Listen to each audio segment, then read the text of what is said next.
رسمی از همون 20 ноябри соли ҷорӣ дар додгоҳи вилояти Москав мурофиаи додгоҳӣ нисбати Александр Сёмин, ки дар қатли Ҳувайдо Тилозода айбдор мешавад, баргузор шуд. мурофиаи мазкур ба таври пӯшида сурат гирифт. 23 июли соли 2018 дар шаҳри Сербхова ҷасади Ҳувайдо Тилозодаи 5-соларо, ки ба таври ваҳшиёна кушта шуда буд, дар борхалтаи варзишӣ пайдо карданд. дар ин ҳодиса Александр Сёмин муттаҳам шуд. Сегодня по существу процесс не рассматривался. Мы не рассматривали уголовное дело по существу. Решаются процедурные вопросы. Решаются вот определенные моменты, как нам следует поступать. Еще до полноценного судебного разбирательства еще есть время. Сейчас вот, мы полагали, что скоро будем возобновлять предварительное следствие, вернее суд примет решение о возобновлении предварительного расследования.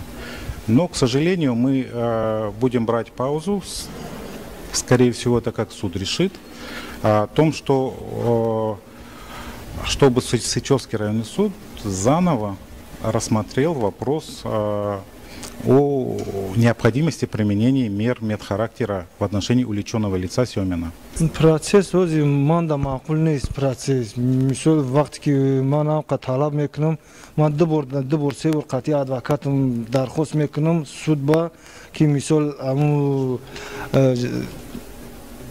Сёмина бигира бия ба суд, мисол намегира намебиёранаш. Мисол вақте ки мара савол метавонад ки хай молиҷа бояд ӯ психически касал аст, ман гуфтам психически касал боша чӣ ба вай барои адвокатиш гапза ҷавоб додан метавонад, гапҳои адвокаташро фаҳмида метавонад, ҷавоб додан метавонад.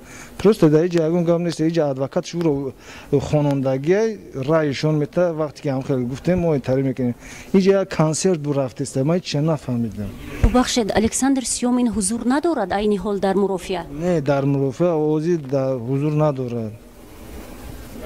Сабаби ҳузур надоштани Сёмин дар он аст ки чӣ тавре ки суд ба мо маълум кардан, мактуби расмӣ аз ҳамун муассисае ки дар он ҷо Сёмин қарор дорад омадааст ба суд ва дар он гуфта мешавад ки овардани Сёмин имконнопазир аст, бинобар он ки ин муассиса воситаи нақлиётӣ ва дигар чиз надорам барои овардани Сёмин. Дар он асос ки Сёмин айни ҳол дар шаҳри Сычевкаи вилояти Смоленск қарор дорад ва ин зиёда аз 200-250 километр дуртар аз ин бинои суди имрӯзаи мо мебошад. Александр Сёмин аз муолиҷаи беморхона озод аллакай? Не, айни ҳол озод не. Айни ҳол аз нав масъалаи давом додан ё давом надодани муолиҷа аз ҷониби суди Сычевка, суди шаҳри Сычевка аз нав баррасӣ мегардад. ҳамватанони азиз, мурофиаи навбатӣ оид ба парвандаи ҷиноятии қатли духтари 5-солаи тоҷик Ҳувайдо Тилозода идома дорад. ногуфта намонад ки мо муҳоҷирони меҳнатии Русия нисбати ҳаёти миллати хеш бетафовут нестем. барномаҳои моро дар радиои муҳоҷир дар сомонаву расонаҳо пайгирӣ кунед. ҳамватанони азиз, наздикони Александр Сёмин ба падари Ҳувайдо 6 миллион рубл пешниҳод карда буданд, то ки ӯ аз муборизааш даст кашад. ба қавли падари Ҳувайдо Абдусалом Саидов, баъд аз шунидани ҷавоби рад хешовандони Сёмин таҳдид карданд ки ӯро аз Русия берун мекунанд ва ҳаргиз намегузоранд ки Александр Сёмин зиндонӣ шавад.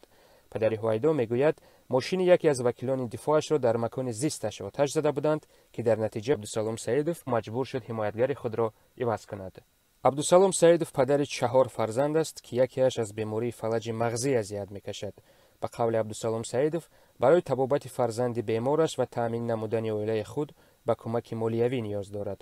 ӯ мегӯяд аз сабаби банд будан бо мурофиаҳои судӣ наметавонад дар ҷое ба пуррагӣ кор кунад. من فکر کردم که آخرون مرافع میشود که آخرون مرافع نشد. من خواهش دارم که امی تفتیشات از نو شود، مثال چخل تفتیشات از نو شود تستر به انجام برسونه که من پای کار بر زندگی خودم شم. مثال البته امید ما داریم. ما یگان خیل امروز چی شدگی امروز مثلا همین که موقتا با پرونده باز داشتن از سبب چی که چی که به شما معلوم ماه اکتبر سال روان суд райони Сичевка як қарор қабул кард ки бо қарори худ ҳисобид ки аллакай Сёмин дар муолиҷаи тиббӣ эҳтиёҷ надорад. ҳамин мо ҳамин қарора асос карда хоҳиш доштем ки аз нав ба тафтишот баргардонанд то ки тафтишоти пурра равад ва ин кор ба суд равон карда шавад дар охир ки дар суд ва ҳамаи дигар масъалаи суди асосӣ ман дар назар дорам суди асосӣ.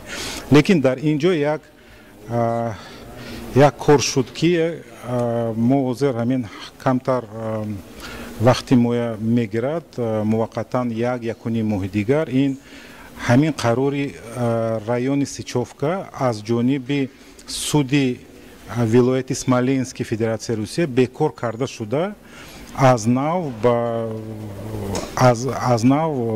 барои аз нав дида баромадан баргардонда шуд.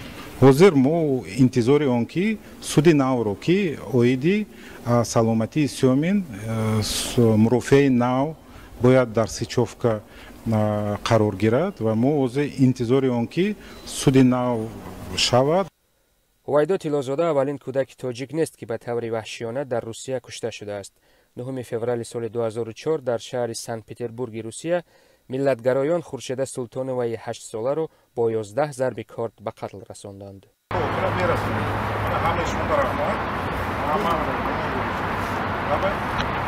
ҳозир маълум нест, ҳамаша нав маълум мекунанд ки ҳай мешавад. ин ҳозир ҳама ход аз ҳамин суди Сичевка.